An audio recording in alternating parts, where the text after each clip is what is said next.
There is a moment in every life when you decide to rise, to stand taller than your fear, to speak louder than your doubt, to chase the vision that sets your soul on fire. This is that moment. And here, we walk it together with stories that awaken, voices that inspire, and truths that set you free. This is Positive Talk with Kevin McDonald, where hope has a voice, and that voice is yours. And welcome to the show, everybody. I gotta tell you, there are days and there are days, and both Rochelle and I are having a day. She's having a different day for a different reason, but I'm so excited because of the guest that we have this hour. She is a return guest, and what that means in our world is that we have valued her contributions to humanity and what she does for people. And Rochelle and her have formed a bit of a relationship from afar, if nothing else. Rochelle, would you like to introduce our guest for the hour? I would be honored, Kevin. We have Naomi Morad here with us today on Positive Talk Radio. As Kevin said, she's been here before, but this is a brand new day and a brand new conversation. And I was just telling her before we came on that I've had her website pulled up and I've been learning lots from her since we last saw her. And she talks about the path to healing, which I've come to understand that we all deserve that. So welcome again, Naomi. How are you? Thank you so much. I'm so excited to be here, round two. This is very exciting. It is indeed, because you are... I've got a little saying that I'm starting to use more and more these days. Naomi, you're one of those. Ooh. Do you want to explain that, Kevin? It kind of sounds freaky. What I mean by that is there are people, and then there are people who have decided that they're going to use their gifts and they're going to use their life to be of service to others, so that those people can recognize and realize that there's a better way to be, a better way to live. And sometimes, well, okay, most of the time, we need the help and advice of somebody else who has been down that road and understands and can help us live a little bit better, because that's our ultimate guide and goal here, is to live our lives to the best possible way that we can do it. And sometimes we get overwhelmed by the things that have happened to us, what we believe, the trauma we've experienced, the trauma we've witnessed. And it's really important that there's somebody there that you can sit there and take notes about, that is going to say some incredible things. And that's one of the things that I know Rochelle and you have talked. And Naomi, I got to tell you, it's the weirdest thing, because I have people on all the time, and then Rochelle will say, "Oh yeah, we talk once a week, or we text each other all the time, and we have a really good time." And Rochelle's been waiting for this show for a while, haven't you, Rochelle? I have, and because Naomi, the energy and the knowledge that you have, that you transcend into the world, is you are one of those. As Kevin said, we all need a Naomi in our life, and I feel that way about a lot of our guests, because we get to decide this journey, and sometimes we don't even realize that we have control of our decisions. And when there's healing involved with somebody and things that they've been through and traumas, which we all have, sometimes it can be really hard to navigate. So before we get too far in this conversation, just to do a recap of your work and how you're helping people, and then let's deep dive a little bit into some questions. Okay. In the essence, I help people heal from the inside out, which means that we've all gone through trauma. We've all experienced what we've experienced, and it doesn't matter what we went through, small trauma, big trauma. We all carry those patterns and beliefs that become the lens through which we perceive life. And it's like, when someone pushes your buttons, there's a reason they can push your button and not, they can push Brochelle's button, but they won't push Kevin's button, because there will be something with Brochelle that will offend her and what is being said, whereas Kevin doesn't have that button because he didn't have that same experience. So we all have our own experiences and our own pain that we carry, and that then plays out in everything we do. And I specialize in helping people heal the root causes of those trauma, help heal and heal those patterns, lots of inner child healing, parts work, brain spotting, helping people really clear what's been keeping them stuck so they can move forward with their lives today. So we take off that lens, those glasses through which we interpret and perceive life, and can see what's really in front of us. Naomi, I've been around a while, and apparently my button is broken. Tell me about Would you say, Naomi, maybe that's because you've been through all the lenses, though, Kevin, and so there isn't a lens. There's no buttons. There's the work that's been done, so you don't have to experience that, right? I think. Except when I'm driving. Yeah, I still have, except traffic. I'm still. Hey, you stop it! You don't go there. I'm still working on that part. But other than that, I try and take people as they are, and accept them for who they are, understanding that it's a journey that they're on, and until they decide they want to change that journey, I have to honor them and honor that journey. Is that a good philosophy to have, Naomi? I think it's the best philosophy to have, because we cannot change people. People will start changing when they're ready for that, and not one day and not 1 hour before that. It's like until that moment where we have enough, where we are sick of being sick and tired, where we want change more than, I like to say, sitting in the familiar comfort of our own despair. And there is a comfort in our own despair because it's comfortable. It's what we know, even though it sucks and it stinks maybe and it's depressing, but it's what we know. And the unknown is often a lot scarier for people. And that's okay. But at the same time, the unknown can be a marvelous unveiling of a great experience that you haven't had yet. If you I agree 1,000%. And it's just, I always say it's the illusion of control. I think I mentioned it last time. It's like we take our issues, our pain, our fears, our worries, we take them to breakfast, lunch, and dinner. We take them everywhere we go, and so afraid to touch on them, but they're with us. And as I said, they're the lens through which we perceive and interpret everything.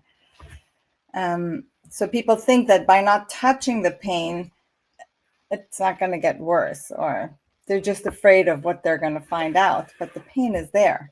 It only gets better. Once we start coping and we're ready to look at what's really troubling us, that's when everything begins to change.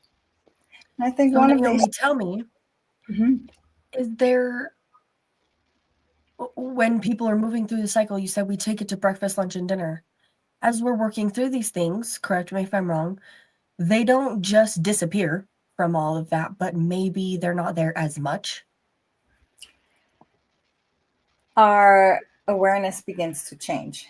And actually, with the work that I do, people will often find that even after a few sessions that they will, because the work also regulates our nervous system and those buttons that are being triggered. And when we bring healing to our inner child that went through the trauma, and that child doesn't feel alone anymore because, we've become witness to what happened and we gave resources to that child, then it's amazing how certain buttons will just be erased. It's like they won't be there. That can truly happen, and it happens all the time. Does that mean that everything is okay in our lives? No. But does that mean there's more work? Yes, probably, most likely. There are different layers to it. But yes, things can definitely shift and change. And things that we may have carried our whole lives, it is possible to let them go completely. And it's a process. It's not overnight. And on your website, it says you're a psychosomatic healer, I think. Didn't it say that? Or Yes. psychosomatic practitioner. What exactly does that mean? If I could actually speak English. English apparently is my second language. What does that mean? That means soma is the felt body sense. So in psychosomatic, that means I deal with everything, this psychological issues that we have that are related also to our body. Whereas in talk therapy, we only speak about the things and we don't process them through our felt body sense. That means we only use our neocortex, our thinking mind, to process feelings, emotions, thoughts, trauma. But in psychosomatic therapy, we have a way of working with all our felt senses, our body, our emotion, where the emotion is in the body, where you feel the sadness, where that is in your body, and working with the subcortex, bypassing the thinking mind as we process. While being fully conscious, we can bypass the thinking mind and process everything that is related to the issue that we're dealing with. It's a very different kind of processing because everything that happens in our bodies as well. Even the three of us talking right now, there's something happening in our bodies. The way we're holding our breath, the way we're sitting, everything goes through the body. Trauma goes definitely through the body. When you're in the car and you're getting angry, Kevin, you have a body sensation. Trust me, there's something in your body that tenses up and your breath changes. It just happens. And part of it is like grabbing the steering wheel with both hands and really and doing all of that. So, but I wanted to ask you because we had a guest yesterday, Yeah. and we were talking about it, and I would love your take on this, your opinion on it. Okay. Is there a difference between feeling and emotion?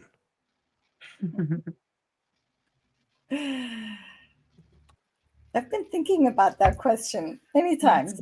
I've been Let's asked, deep. what's the difference between feeling and emotion?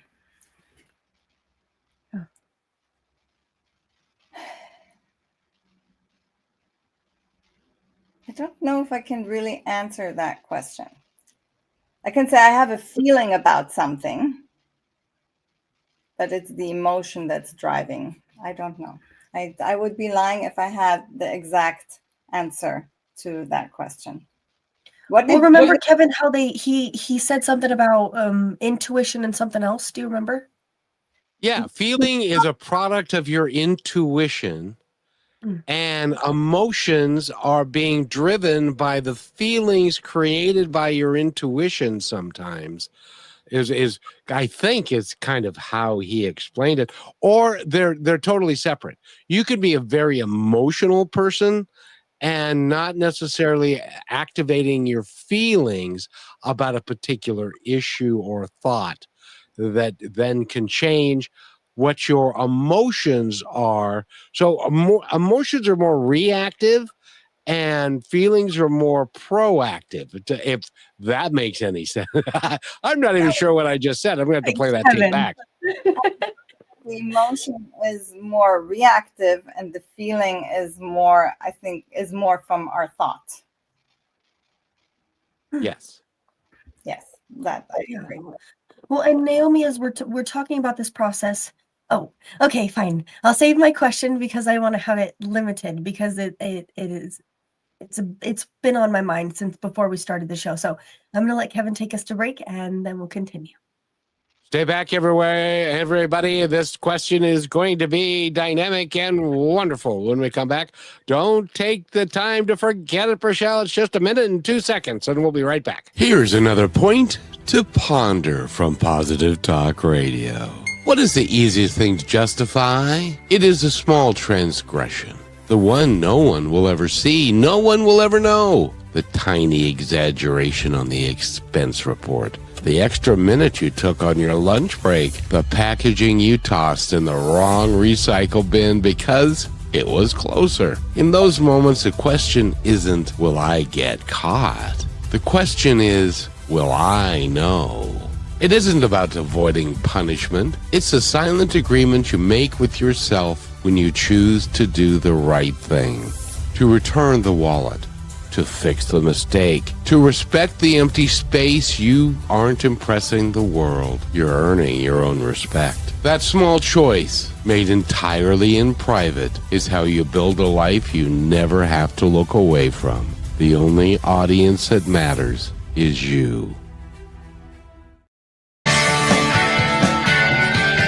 And welcome back to Positive Talk. My name is Kevin, and Rochelle is right there, and Naomi is right over there, and we're having a great conversation. Rochelle, that was a minute ago. Do you remember the question that you had? I do. And Naomi, we didn't get the chance to talk about this as we talked about what it's like to go through the process and what it's like to heal those things from the past. But how much of that, no, let me say, and how much of that work brings us into dealing with new triggers and new traumas that we may experience? Does it make it a little bit easier to not create it as a trigger or to be able to heal it more in the moment rather than letting it carry on with us for 10, 20 years or whatever it is? It's a really good question. Think about it like that. When you have something that you're worried about or afraid of, Mhm. or these things where you say, this always happens to me. You have things like that where you find yourself in the same situation over and over again? This morning. So there's a reason these same situations keep recurring, or the things that we're afraid of, we keep running into them because there is, think of it, it's like a think of our subcortical brain, our emotional brain, which stores all of our memories and our feelings, and stores our trauma. It stores also like a lot of subconscious belief patterns that we carry, Right. that have become at an early age, in order to cope with the situations that we were dealt with, usually trauma. They become our coping mechanisms. And those are the beliefs that we create in order to make sense of what's happening to us. And they're all false beliefs, like I'm not good enough, I'm not worthy, I'm not lovable, all of that. So these beliefs keep replaying, and they are on repeat constantly without us being aware of them. And those subconscious beliefs, they are like magnets, attracting the same situations over and over again. And it doesn't matter, even though you think this time you've changed the pattern and you understood. And then again, you say, okay, this relationship is completely different. This partner has brown hair, the other one has blonde hair. He speaks a different language. He looks different, but at the end of the day, it's the same pattern and the same conflict you're ending up with. Right. The reason that happens is because that program is still silently running in the back of your brain.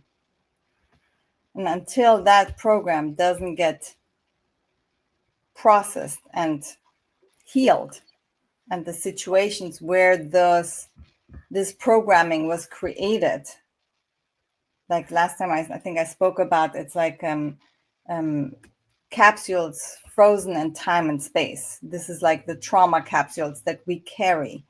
And then when we have those trauma capsules, we keep attracting the same situation. So it's like trauma on trauma on trauma on trauma. It's like a buildup. When we heal the root cause of that, it's like, think of it, it's like a laser cleaning all of that out.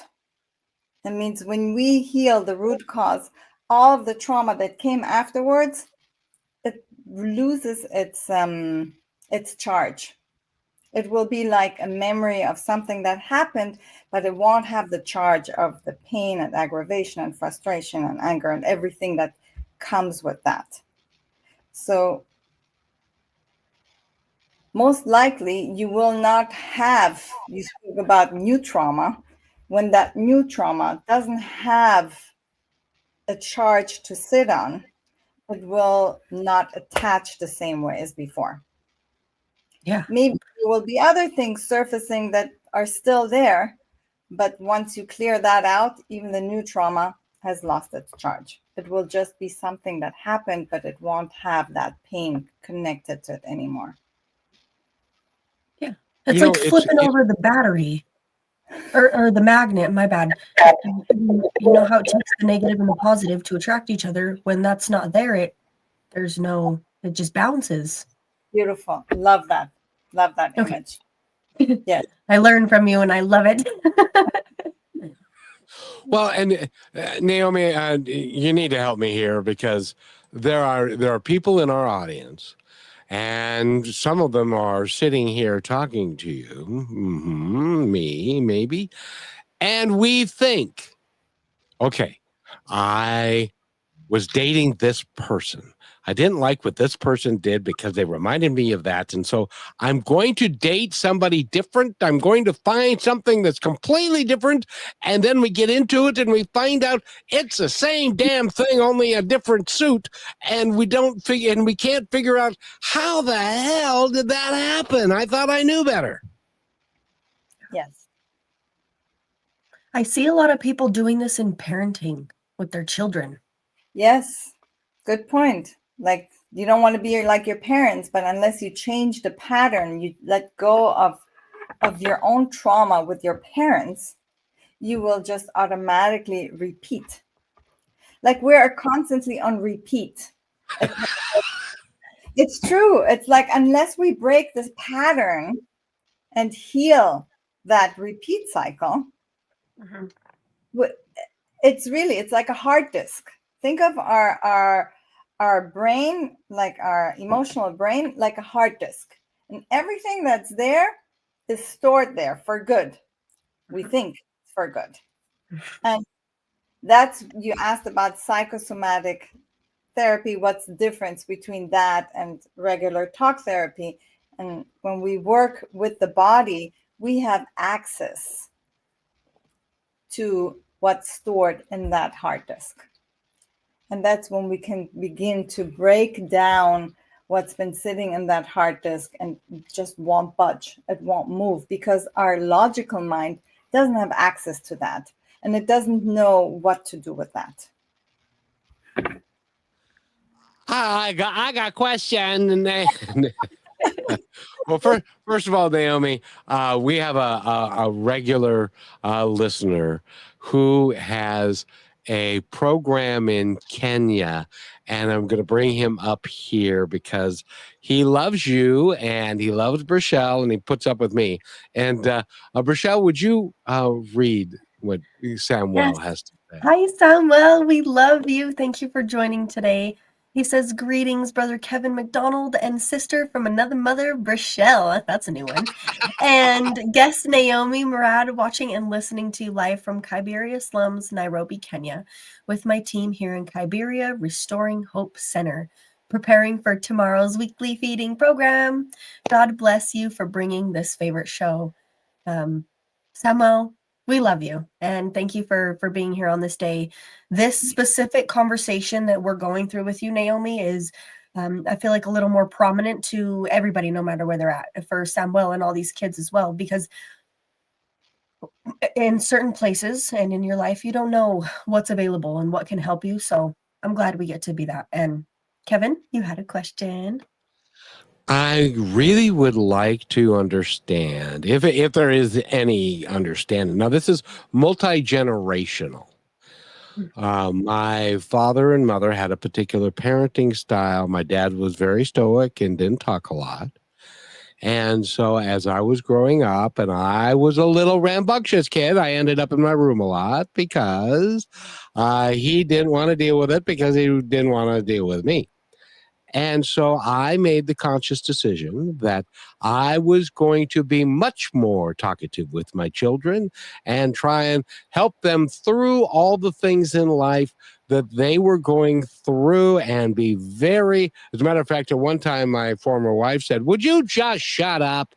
And I never did and stuff. But then fast forward to the next generation, and they are more stoic and less communicative like my father was it because was I overcompensating, and then they're going back to the family dynamic, and it's kind of an insidious thing, isn't it? Or is it? It is an insidious thing. And when we're overcompensating, it's like we're going from one extreme to the other. And we're still no balance. So you said, okay, I'm not going to be stoic like my dad. So you overcompensated and became the other extreme, according to your past wife. And then your kids may have said, oh my God, dad was driving us mad, constantly talking to us. That's not the right approach. Grandpa, did they know your dad? Yes. Grandpa was much better. He would deal with things quietly. Let's maybe go back to that. Like they had two examples of how to cope. Both were not balanced. Doesn't that bring Yeah. hope though? Because then if they can see both sides of what Kevin and his dad provided, do they usually meet in the middle? Or like he said, does it go back to the other extreme? You know what? There's no usual. There Oh, is good. every person, honestly, every person takes things into their direction. I mean, do you guys have siblings? Oh, yeah. And do your siblings, Kevin, cope with life the same way as you do? My sister, now my brother has passed, but my sister and I are two peas in a pod, basically. And she treated, because our parents were not really engaged with the kids. They had in those days it was different. They had kids, and then kids should be seen and not heard, and they should be quiet and sit in the corner until they're 18, and then they leave the home because we want them out of the house, kind of thing. And so she took it upon herself. She put the kids through school. She did all these things, but now the kids are reverting back to the they don't call, they don't talk, and and that kind of thing. Now I get that's an individual thing, but my sister and I both, in our own ways, overcompensated for the parenting styles that we grew up with. We said we're not going to do that, and now we overcompensated. So the kids are saying, well, that ain't the right answer either. So we're going to go back to doing it the other way. It's so crazy. It is crazy, but it just shows you that how trauma affects us. That how our upbringing affects our choices, the way we perceive life, the way we respond to the things that happen to us. Like our childhood is like the way we behave today for most people, okay, is a direct response, not conscious, to what they went through. And unless we stop and start to look at why we behave a certain way or why we react to certain things, and until we don't start asking ourselves, why am I so angry, or why am I holding back, or why can't I express my feelings, or what is holding me back, until we don't start asking questions and want something different, we're just trapped in that loop. And we need to take our halftime break, but Naomi and we haven't done this yet, Pershel, and I can't remember if you were here when Samuel told me a little bit about his story, that he grew up on the streets, and the trauma that he went through, and now he's feeding 350 kids and stuff. But there's a lot of trauma around all of that. And I would love Naomi to address that when we come back from this break, and with the intention of maybe helping Samuel and the 20 people that are sitting around watching us to do this show, to give them some nuggets of wisdom from you that can maybe help them deal with the everyday trauma that is going on in a country like um, um, um, where the hell are you, Samuel? No, of Kenya. And so we will be right back after this. And would that be all right to do, Naomi? Sure, we can give it a go. We'll be right back. You're listening to Brushwood Media Network, the best in syndicated talk, news, and entertainment shows.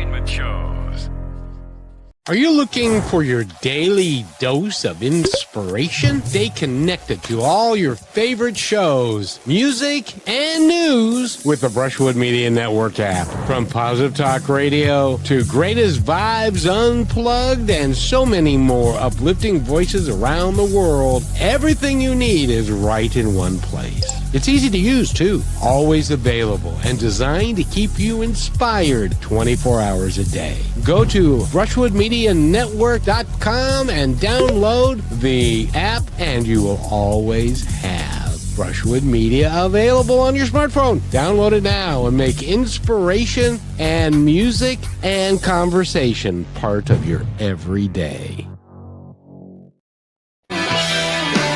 And welcome back to Positive Talk. Rochelle is right there. That's her. That's the one. And my name is Kevin McDonald. And Naomi Morad is with us. And she is a psychosomatic practitioner. And she helps people heal from the inside out. And there is a lot of trauma all over the world. Kenya is no exception. And stuff. And is there some points that you can offer that may help them understand the trauma that they've gone through?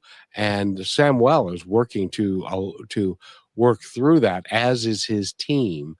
But there are lots and lots of people all over the world that can benefit from the fact of the trauma that they're going through.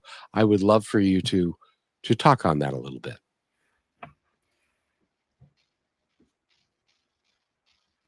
I think the first step is that moment of recognition, recognizing that there is something that needs to change in your life.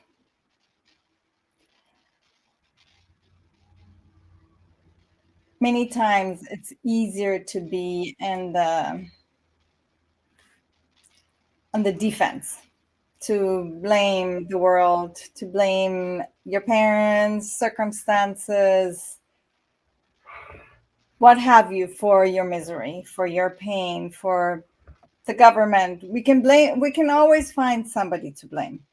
Yep. And like you said, the world is, I'm not even going to go there, what state the world is in right now, because we won't get out of this.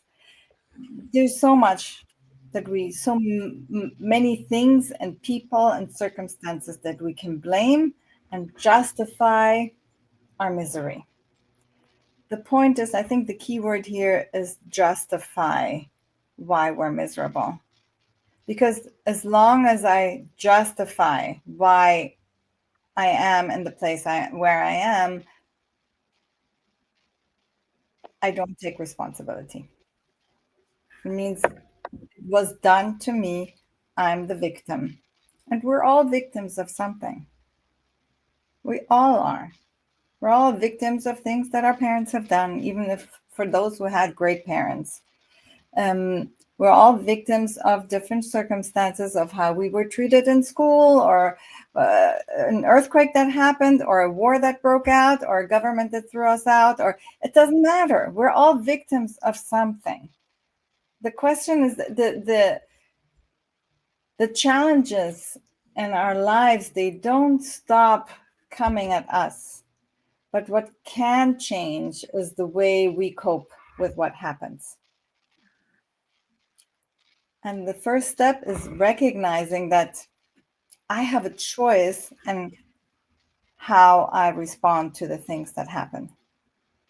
So I can either be the victim, and I can be the victim every day about something because somebody like behaved like I don't know what in the car on the street and cut me off, or because the cashier at the supermarket was rude to me, or like we can always find something. Yep. Okay, or because my mother ignored me again, or you know.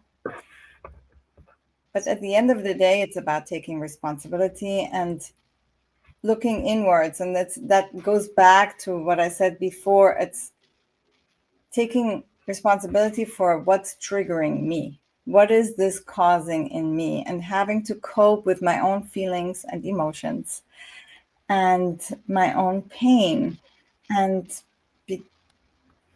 healing those parts that are hurting instead of blaming others.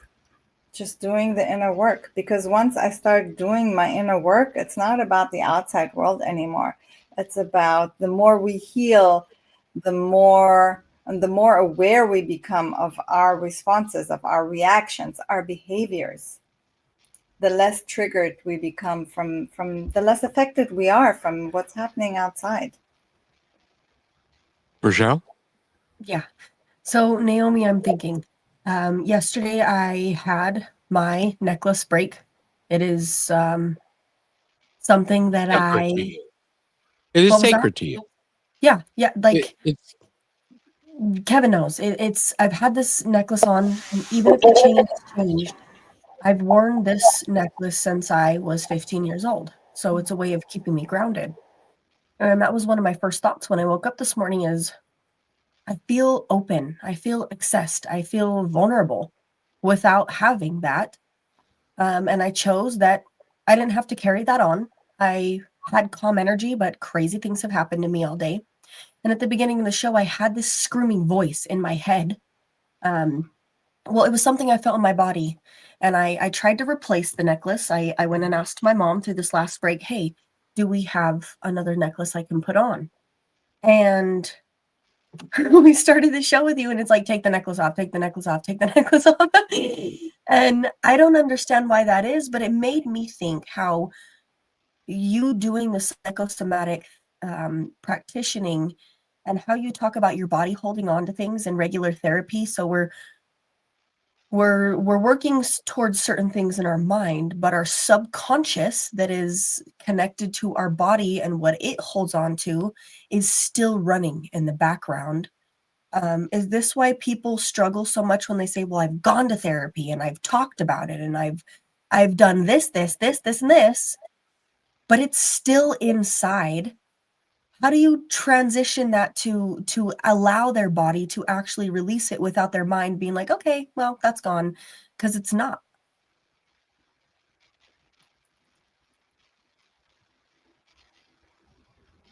Sorry,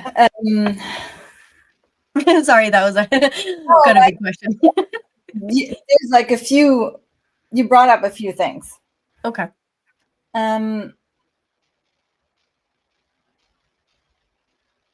Okay.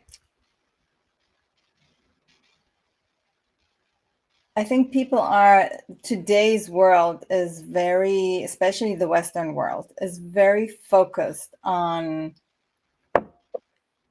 the quick fix. Yes. Okay, you don't feel well? Let me prescribe you ABC. Yeah. This is for your anxiety, and this is for your depression, and take this and this amount of milligrams of that, and this amount of milligrams for that, and you are fixed. And I think there's a And also the way I happen to have worked in groups with many other like traditional psychologists, and there's something that is very restricted also in the way they're being taught how to approach things. Like there's a protocol for everything. So it doesn't matter that I have a human being in front of me. There's a protocol of how I'm supposed to respond, how I'm supposed to react, and that protocol keeps me safe. And when people hear that, like sometimes I often have people who will come from talk therapy and transition to me, and I am often perceived at first by the very traditional therapist as a threat because I work with trauma. Touching trauma is a taboo, oftentimes for many psychologists. It's like you don't touch trauma because, you get lost there because they don't have the tools how to work with that. And then it becomes a threat. So you stick to the protocol, and it's very limited of how much you can help a person. And when you think about it, it's only logical that, everybody knows, if they think about it, that when they're angry, they have a physical reaction. We can even see it. Like you see someone and you're scared sometimes next to somebody because you can see the anger and the violence in their body. And you're like, okay, let me cross the street. I don't want to be next to that person. Or you'll want to leave a room because you feel it so intensely. Or somebody's really depressed next to you. You will notice it. You will feel it. It's like you can't ignore it. You can shut off your senses, of course, but you, like, if you're a little sensitive, you'll pick it up. So it's obvious that everything happens also through the body, but we're not trained to give that room and space. We're not trained to look at that because we have to fix everything from up here. And yeah, I don't know if I answered your question. Yeah, no, that's beautiful, because when you let it go in the body, your mind doesn't have to keep replaying it. You don't have to run into situations and scenarios where it's like, oh, that's like that, and this is like that, and now I'm going to put judgment on that, and I see this way. When your body lets go of it, it's almost like allowing you to see things brand new again. Is that fair to say? Very fair to say. Very fair to say. Like people understand things. It's sort of like, and the work that I do is body brain connected. So it's connected with the body and our emotional brain, that subcortex I was talking about, that stores, like the hard disk that stores every memory, every emotion, every belief that we've ever created, every trauma. Yeah. So once we start processing from there and we bypass the thinking mind, the person is completely conscious. It's not hypnosis or anything like that.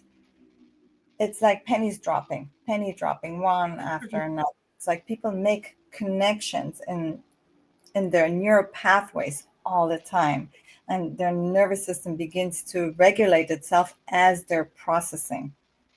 And when that happens, that's why the trauma is just being released on all levels. It's very different kind of processing than just from your neocortex, just from your logical mind. Our brains store every thought, every emotion, every situation. Where did it store it? That seems like a lot of information to store, and then why does it then crop up at the most inopportune times? Why does it crop up? First of all, it stores it in that hard disk that I spoke about. And that hard disk basically stores the first 12 years of your life. And then everything keeps running from that program. So everything that happens, it's like a smell. Smell will transport you right back to certain situations, memories, or music, or It's like the magnet that Rochelle. That I love that example. It's like the magnet is there and everything. It's like you're something is scanning the whole time. It's like, oh, this goes back to this, and this goes back to this. Yep. You know. So unless you go into that hard disk and access the pain that's there and release that, you will keep scanning all the time and reacting. But it is possible to have the flip happen. It doesn't have to be that way forever, right? No, not at all. Not at all. The flip happens much easier than people think it does. That's Much. good to know. Yes. And by the way, we're talking with Naomi Morad and Rochelle. If I want to go to her website, how do I get there? Yes, go to her website, which is Naomi Morad, MORAD.com. And allow yourself to see yourself for who you are with grace and understand that you're human too, and changing can be possible. You can flip that magnet. I'm learning it right now, as hard as it is, but she has everything on her website about motivational speaking, which I'd love to talk about if we can, when we come back, if you have anything upcoming that people would like to know about, and all the above. So We need to take a real quick break. We'll be back in a minute and something.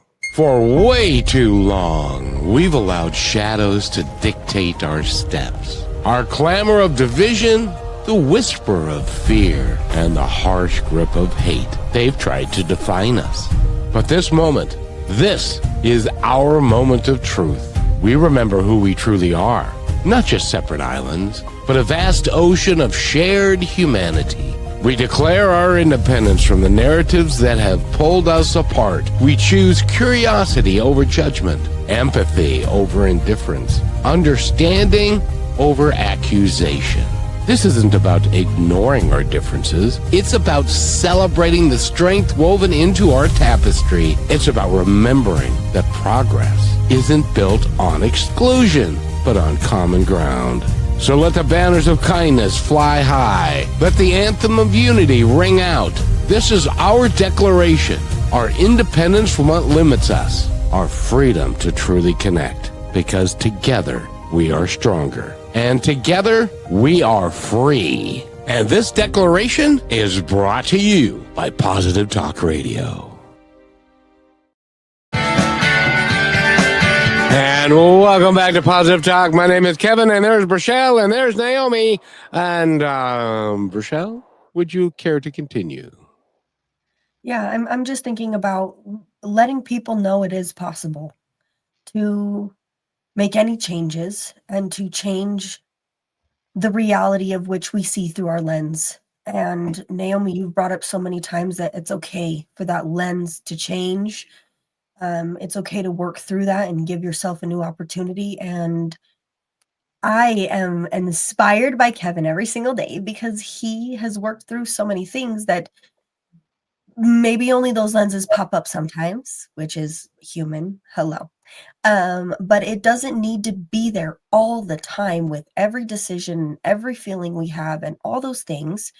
And as we took a look at your website, I'm wondering, what do you have new coming up? Are you going to be speaking anywhere? How can people get more engaged with you and doing this work with you and for themselves? The easiest way to contact me is through my website, and I always schedule a intro talk conversation, which I don't charge for. I don't have any talks coming up right now. I'm actually about to prepare for a TED Talk. So that's my next project for the next year. So Congratulations. thank you. You can say congratulations after I've done it. No, before. You've already allowed yourself to be there, so that's worth it. Yes, I have allowed myself to be there. I've been playing with that thought for the last 2 years, and this week I got up and I said, that's it, I'm ready. I contacted the TEDx person today, and I'm going to start preparing for that. So I'm very excited about this. And what I really talk about in general, and this is also what my TEDx talk is going to be about, that it's no matter what you went through in life, it's possible to heal. And with that, I want to say something else that I thought of when I just listened to your last advertisement, Kevin. There was something in there which said who we really are at our core. And I work with that a lot in the therapy sessions, because beyond the pain and the fear and the shame that so many of us carry, there is that truth of who we really are at our core. None of us were born with the pain and the guilt and the shame. None of us. When you see a newborn, you see light in their eyes. I mean, there's nothing more beautiful than looking into a newborn's eyes. Nobody's born with all of that. We're not born with all of these beliefs and limitations. And that truth of who you are still lives inside of every person, regardless of what we went through in life. And it's possible to reconnect to that core truth, to that pure soul, that God self that we were born as. And this is, I think, my passion when I do this work, to help people reconnect to that truth of who they really are beyond everything. And when we begin to remember that, everything begins to change. Why is it?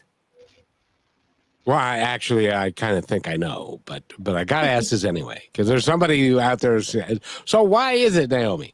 Why is it that we do not, as a general rule, value ourselves enough to think of in terms of who we are really and how we can make a difference in this world?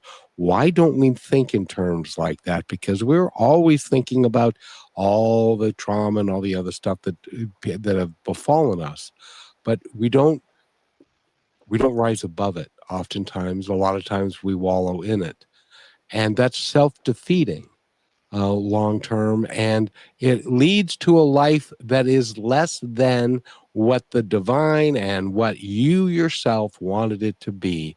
But we continue to do that all the time. Is there a brain reason why we do that? You know how many times I've asked that question? And I don't have a black and white answer, but I do. And I've also asked many teachers that I've studied with, like, this is really a question that has really kept me busy, trying to understand even myself, like how I was able to get out of what I went through. Like I mentioned last time, I was trafficked for the first 20 years of my life. How was I able to, how did I even know throughout all this time that my life can be good? It's like I knew that throughout these 20 years, I knew that. It was a knowing that never left me. And I think maybe, and I gotta be careful what I say here, I think we're just, each one is born with a different capacity and a different mindset. That's the best way I can explain it. So let me run this by you and let you run this up the flagpole, as they say. Mm-hmm. If people would change their perspective, Yes. the past is the past. There's nothing you can do about the past. It's today. What can we do today? And in many cases, the past has taught us the work that you do and the compassion that you do it with, you do so well because, in part, because of the experiences that you have and the understanding that you gained because of it, so that you can then utilize this for the betterment of other people. And so part of your gift is that past, if that makes any sense at all. Definitely. I mean, absolutely. Absolutely. I mean, I've We all lived. get to have that. Say it again. We all get to have that. We just get to choose. I think it's a choice. I think you're right. It's a choice that we have to make. It's like I said before, it's that moment of recognition where you choose. Do I want to continue justifying everything that happens to us, to me, and my misery? Or do I choose otherwise? I had to make a choice. I was also at a turning point in my life where I had to choose. Am I going to commit suicide, or do I choose life? But I had to make that choice before something began to change. Well, I can only tell you on behalf of humanity, thank you for choosing what you did. Thank you. Yes. Because you are an important person. You're one of those. I said it earlier and I mean it. You're one of those that is of service to humanity and are working to help other people heal. And almost all the time, we can't do it alone. We weren't designed to do it alone.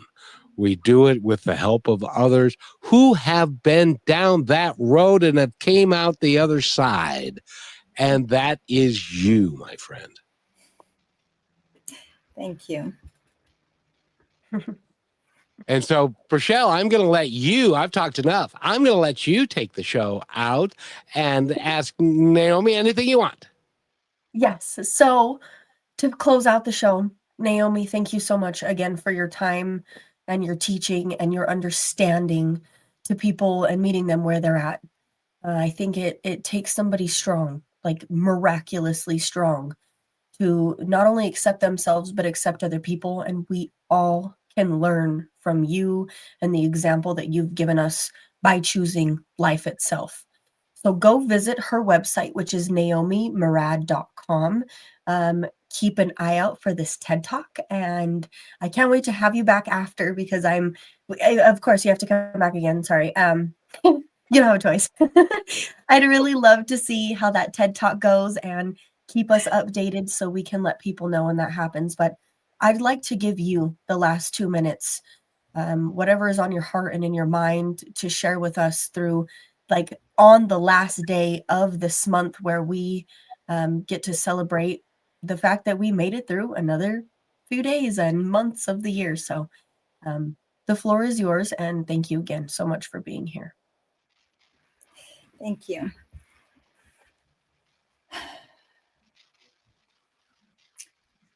I think the most important thing I'd like to share, and the listeners to hear, really hear, is that everyone has the capacity to make changes, to heal, to better their life. Doesn't matter how miserable you are and how many justifiable, good, excellent reasons you have why you're hurting and why you're miserable.